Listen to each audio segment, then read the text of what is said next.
Three, two, one. Ladies and gentlemen, welcome to another episode of Small Talk on the Mats. As you can see right here next to me, my next guest is a wonderful human being with a badass resume. So let me go through it. It's worth going through it. She's a highly accomplished Brazilian Jiu-Jitsu practitioner. She's a 16-year-old blue belt out of Carlson Gracie Coyote team. Currently ranked number 1 in the juvenile blue belt heavyweight in the world, IBJJF gi. Number 2 ranked in no gi. 3-time IBJJF American Nationals gi champion. 1-time American Nationals no gi champion. Pan American champion. 3-time IBJJF Jiu-Jitsu con champion. 2-time ADCC advanced bronze medalist. And I could go on, but she's earned multiple victories in prestigious jiu-jitsu tournaments. She leads classes for the Little Bulldogs program and assists in the children's jiu-jitsu classes.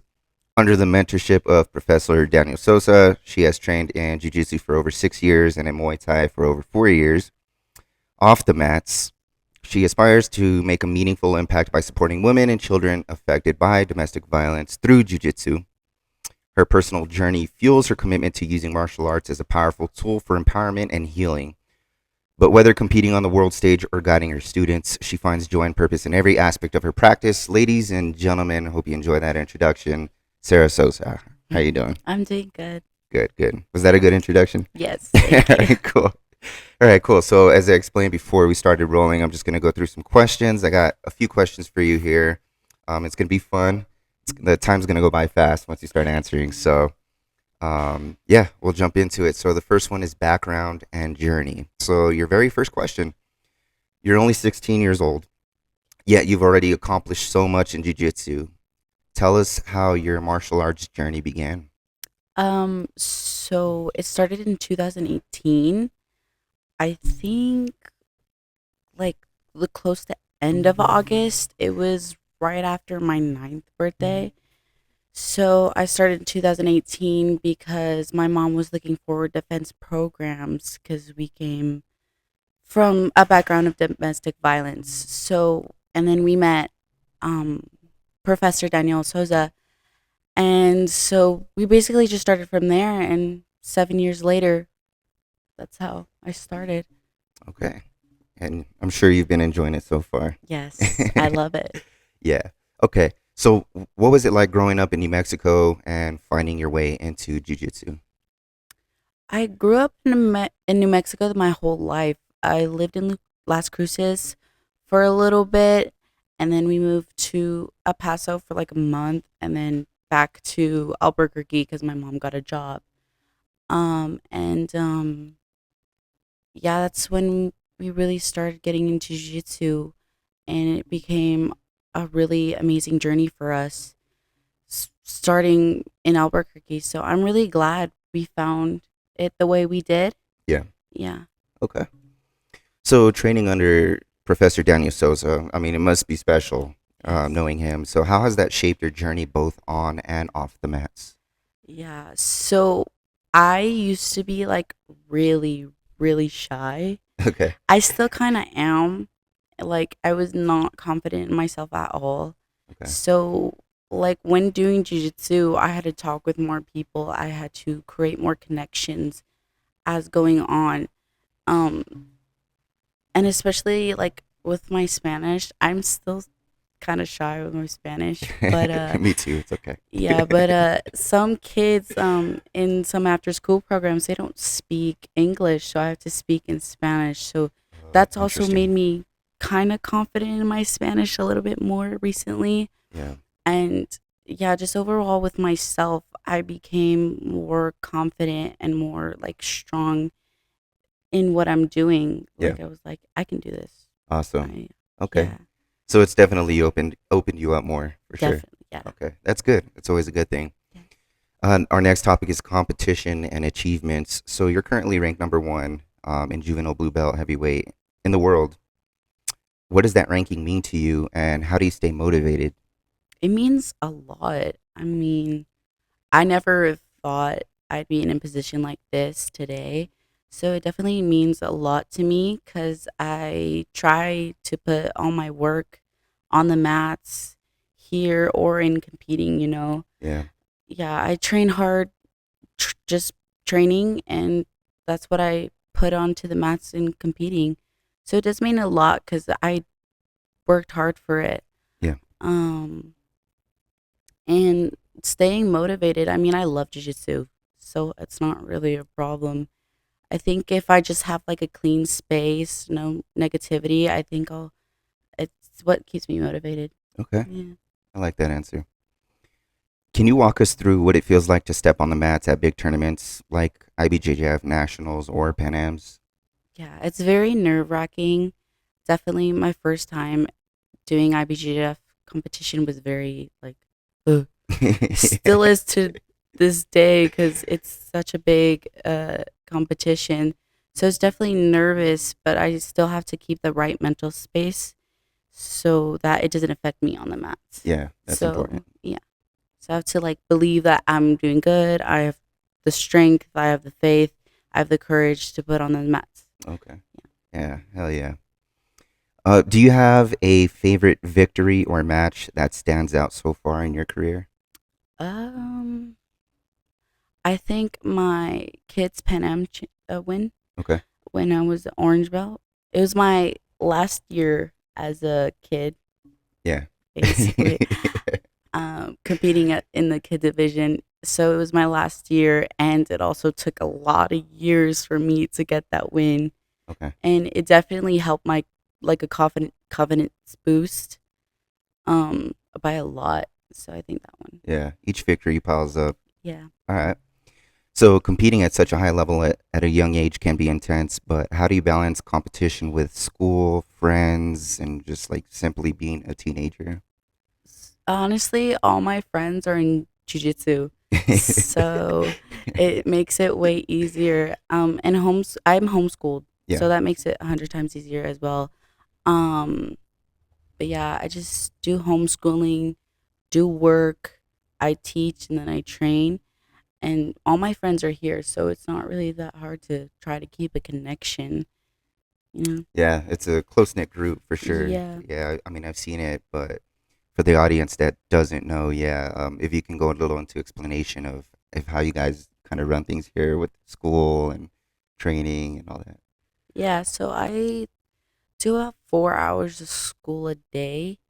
And then we start the after school programs. So I go to the after school programs to teach other kids and then come back here and teach my little bulldogs class. I love teaching my little bulldogs. Mm-hmm. And then I train from 7:30 to 8:30, and sometimes the nogi classes are from 6:45 to 7:30.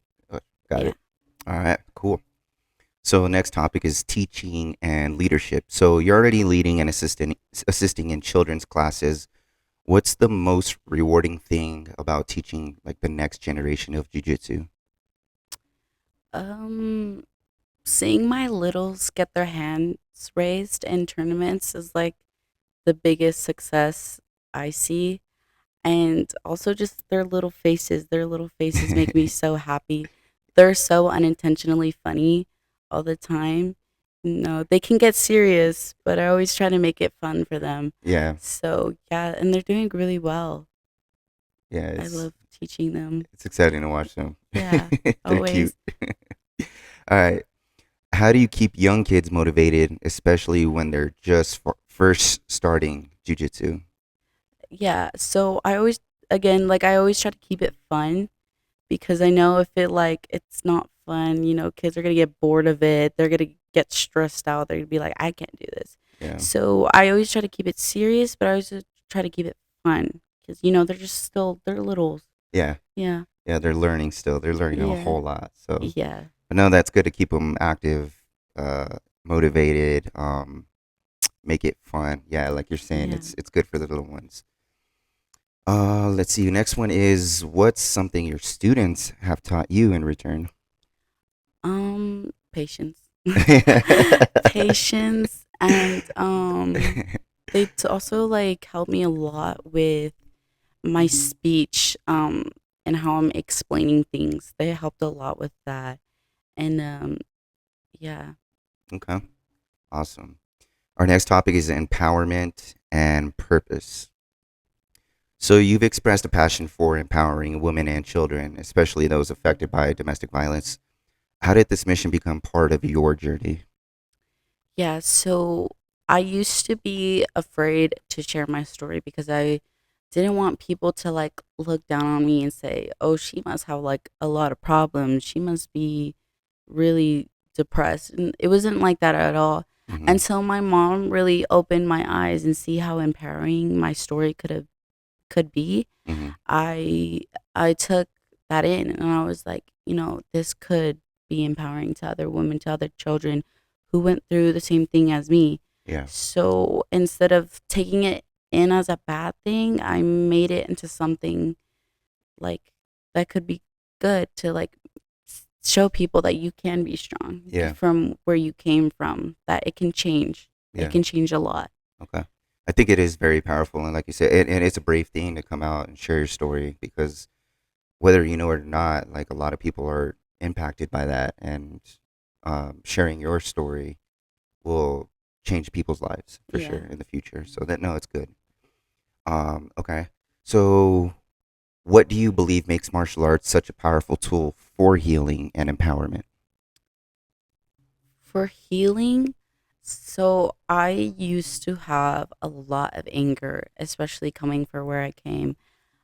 So much anger, so much like built up because I was so angry what happened, Yeah. and also like little bit traumatized. I was traumatized of what happened. Yeah. So jujitsu helped me calm down definitely by a lot and helped me learn to control my emotions, and especially I do Muay Thai as well. Hmm. So it was always a scary thought of getting punched in the face.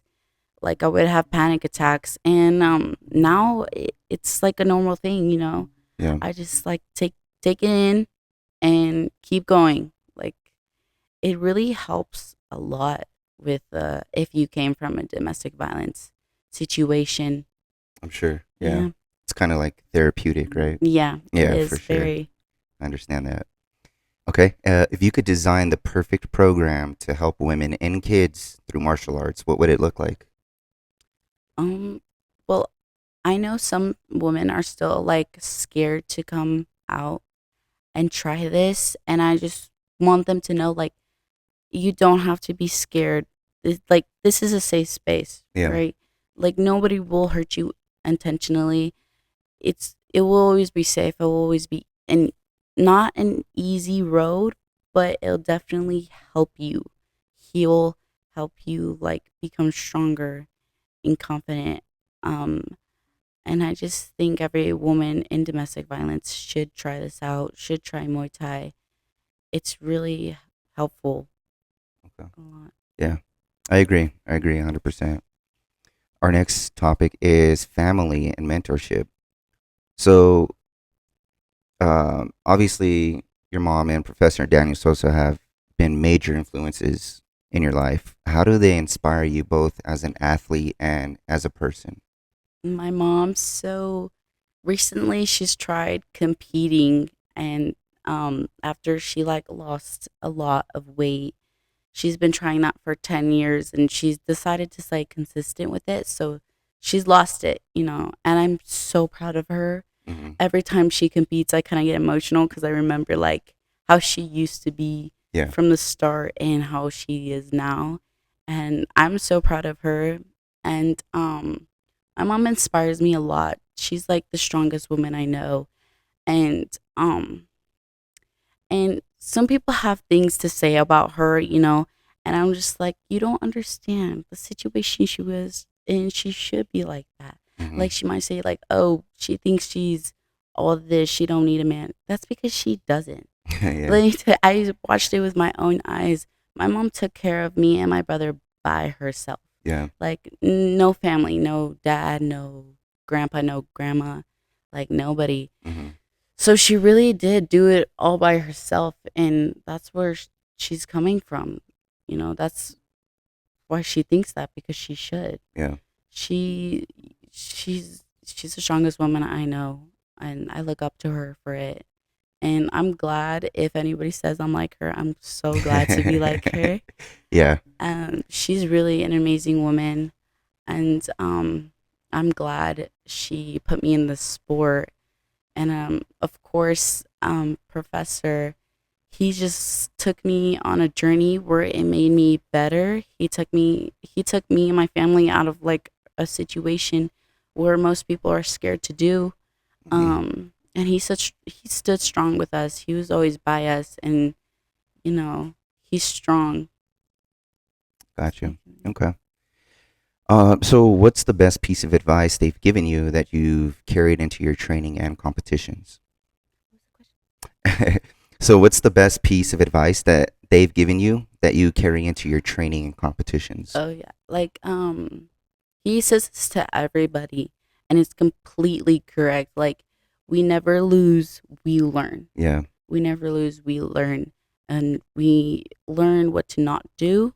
We learn to do, Hmm. and also just like keep that right mental space Yeah. and keep doing that hard work. Yeah. That's the good advice they've given. Okay. given me. Yeah, it's important to stay zoned in, Mhm. especially in competition days, for sure. Yeah. Okay, so next topic is just looking ahead, like your future. So, what are your short-term goals right now in jiu-jitsu, like competitions, new skills, milestones, anything you want to hit? Definitely. I have Panem's Nogi coming up, and I'm really training hard, looking forward to win that. Yeah. And then also World's Nogi. And then my ultimate goal is to win World's Gi. Okay. So that is what I'm focusing on right now. Those are the competitions I'm really looking forward to, excited about. Nervous, yes, but Yeah. mostly excited. Okay. It's good to be nervous. Yeah. Okay, so long term, do you see yourself competing professionally, teaching full time, building programs for women, children, or maybe a little mix of everything in that? I definitely see that. I don't know what I want to do when I'm older, but yeah, I definitely see that a lot. I love teaching my littles especially. I love competing. I've loved it ever since I started, Yeah. especially jiu-jitsu. Um Teaching is like a really like I feel like it's my purpose. Okay. Like especially with my littles, it makes me happy. It makes me so happy to see their little faces, to see like every time I teach them a new takedown, they're like, "Whoa, whoa." Mind blown. Yeah, it's kind of funny. But Yeah. yeah, I love seeing that. I love doing that. Okay, cool. What about maybe opening up your own gym in the future? Maybe. I don't know. I don't know. All right, yeah. Too early to tell at this point, okay. Yeah. If you could face any opponent or compete at any event in the world, what would your dream matchup be? Oh, that's a good question. There's a lot of jiu-jitsu women I look up to, but my all-time favorite is Gabriela Pisania. Hmm. Oh, I love her. I'd be honored to do a match with her once I'm a black belt older. I would love to. And Sarah Govan, all those other girls Yeah, that would be out cool. there. Yeah, it That'd would be be cool to sick, I watch. think. Yeah. All right, cool. So we've reached the last two, and this topic is just fun and personal stuff here. So outside of training and competition, tell the audience what you like to do for fun or just to relax and stuff. I definitely love hanging out with my friends. If you ask my mom, I'm always out with my friends. Um, yeah, I love hanging out with the people I fight with here all the time. Um, but I love my friends. They're amazing people. They always support me Yeah. in tournaments and everything. And that's also another thing you'll get here, like family. Hmm. That's what I think about this gym. Like you all are my family. I have uncles, aunties. Everyone is like family here. Yeah. Yeah, so my friends are really like they're special to me a lot. They support me every time I compete. They're always there. It's good. Um, I think I just like going out. I don't know. All right. Okay, cool. Okay, so last question is, do you have any like special rituals or music that you listen to, or like habits that you have to go to before any big competition? Um, Not any specific kind of music, but I love listening to like Kendrick Lamar, The Weeknd, Yeah. um, and more. I need to look at my playlist. I forgot. Okay. But yeah. Okay. Cool. Cool. So, yeah, I told you the time will go by fast. So Yeah. now, I'm just gonna open it up to you. If you want to tell the audience, or shout out anybody that's watching, or Yeah. say what's Um, up to anybody. I would say thank you to my dad, Daniel DePile Souza. My mom, uh he's dancing. My mom, I love her so much. She's so strong. See it every day too. My parents like built this gym from the ground up. You know, Yeah. they were so hardworking, and I take inspiration from that too. Like it's not always gonna come easy. Like Right. it's always gonna come with some hard times, Yeah. some hard work. And I want to thank all my sponsors for helping me get to all these tournaments. Hmm. Um, Again, I want to thank my friends for always being there. Yeah. Yelling, "Go, Sarah!" Yeah. Yelling at me in tournaments. Thank you guys. Yeah. And I'll just say thank you to this gym. Like they really care for us, me and my family. Hmm. Yeah, All right. they're so sweet. Yeah. Everyone. You got a good support system, I'll tell you I that. do. Yeah, I've witnessed it. I've seen it, and I mean, I train here too, so I know it firsthand. Well, that's oh yeah, let your followers and the audience know where they can find you on social media and stuff. It's on Kai. What's my Instagram? Sarah. Huh? I don't have it memorized, but it's on my rash guard. Okay, so that's not a problem because I'll throw her links. I'll throw your links on Yeah. here on the Yeah, description. I'm on Instagram, Facebook. Okay, cool, cool. Well, before we close out, I just want to wrap it up by saying that you are phenomenal. Like I said, you're a good human being. I've seen it time and time again. You're a great athlete. I've seen you compete on big stages, and I'm blown away. You got a great future ahead of you, whether it's on or off the mats. So I can tell you're a genuinely good person. And then, like I said, you're getting raised by a power couple. So, Yeah. Professor, I mean, you're doing a good job. Um, if your mom was here, I'd tell her the same thing. Yeah. But no, thank you for being a guest today on my No, podcast. thank I'm you. sure a lot of people are going to enjoy this episode. And yeah, to the audience, I hope you guys have enjoyed this episode. And I'll throw her tags, her links, everything on the description. So if you guys want to follow her, give her a follow. If you guys want to see some great jujitsu, go check her out when she competes. Badass. But until next time, guys, thank you for tuning in, and we'll see you on the next episode of Small Talk on the Mats. Peace out.